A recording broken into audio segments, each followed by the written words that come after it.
Fl-awla numru 22 is-sok tal-ġuri ta' Jurgen Fenek mixli bħala l-mandant fil-qtil ta' Defni Caruana Galizia lura fl-2017 fil-Bidnija.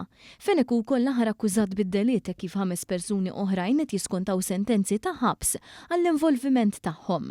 Il-11 jum ta' dan il-ġuri kien ikkaratterizzat mix-xhieda ewlenija ta' Vincent Muscat, magħruf bħala l-Koħħu, wieħed mill-5 li nstabu ħatja u diġà jiskonta sentenza ta' 15-il sena ħabs għall-istess omiċidju.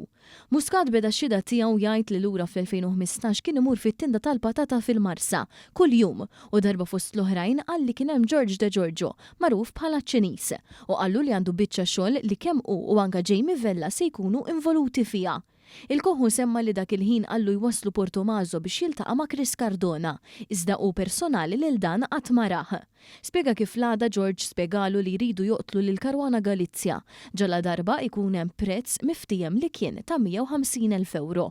U beda jispjega wkoll il-pjan biex iwettqu d-delitt bil-ħsieb oriġinali jkun li jisparaw b'machine gun fuq Defni Caruana Galizia wara li toħroġ mid-dar.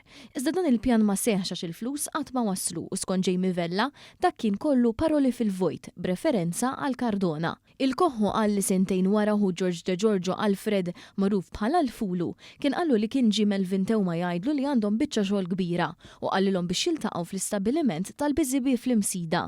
Vincent Muscat xedt li wassal lil Alfred De Giorgio hemmhekk u wara qallu taf xi jrid Melvintew biex jeħles minn Defni Caruana Galizia. Qal li lil Melvintew qatt ma kien rah. Tenna li l-ftehim kien fuq depożitu ta' 30,000 euro minn fejn inxtraw 4 mobiles biex jużawhom l-aħwa De Giorgio, Vincent Muscat u anke Melvintew. Iżda skont il-Koħħu l-pjan kellu jerġa' jitwaqqaf minħabba li kienet ħabret l-elezzjoni ġenerali tal-2017. Wara li nataw id-depożitu qal li kienu jmorru kuljum il-Bidnija biex joqogħdu għassa fuq il-movimenti ta' Caruana Galizia. Kompla jgħid li jiftit li xejn kienet toħroġ barra, però darba kienu daħlu warajha f'kafetterija fil-pjazza tan-Naxxar fejn rawa bil-qiegħda bil-laptop qudiemha. Wara li reġa' ġie mistoqsi Muscat qal li l-pjan oriġinali kien li Defni Caruana Galizia tinqatel b'tiri ta' arma tan-nar, iżda mbagħad iddeċidew li tinqatel bomba. Muscat ċed kif kienu qed jistennew li l-bomba tasal minn barra u meta waslet poġġiet taħt dgħajsa marbuta ħdejn it-tinda tal-patata fil-menqa. Wara ttieħdet f'garaxx fin-Naxxar fejn Roberta Gius u Jamie Vella kienu qed jaraw kif taħdem. Qal li kien hemm pjan ukoll li ġie skartat li l-bomba titpoġġa taħt il-karozza ta' Caruana Galizia fis-7 Ottubru tal-2017 waqt li din kienet annotte bjanka fil-belt.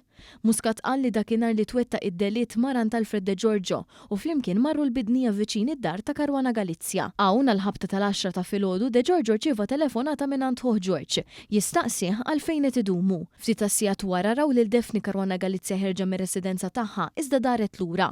Ftit minuti wara reġgħet ħarġet u daħlet fil-karozza. Muscat qal li hekk kif bdiet issuq Alfred ċempel lil George u qallu biex jibgħat il-messaġġ li jisplodi l-bomba. Hawnhekk hu qal li għall-ewwel darba ħassbu li ma ħaditx il-bomba għax raw biss ftit duħan abjad u ma semgħu xejn. Wara li ħadet il-bomba u telqu minn fuq il-post il-Koħħu qal li marru jieħdu l-pastizzi mir-Rabat u hemmhekk bdew jaraw li l-isplużjoni kienet diġà fl-aħbarijiet. Mistoqsi dwar kif ħassu Muscat qal ħassejtni ħażin ħafna, tant li ftit wara mar barra l-imdina jaħseb fuq dak li ġara. U qal ukoll li pretendew ħafna iżjed flus għal dak li ġara mill-150,000 euro biss li kienu aċċettaw. Mistoqsi mill-persekuzzjoni għal xiex dakinhar tal-4 ta' Diċembru kienu marru fit-tinda tal-patata jekk kienu daqshekk ċerti li se jarrestawhom fil-post. Muscat qal li hu ma kienx jaf li se jarrestaw lilu u anke jakkużawh. Il-ġuri se jissokta it-tlieta filgħodu.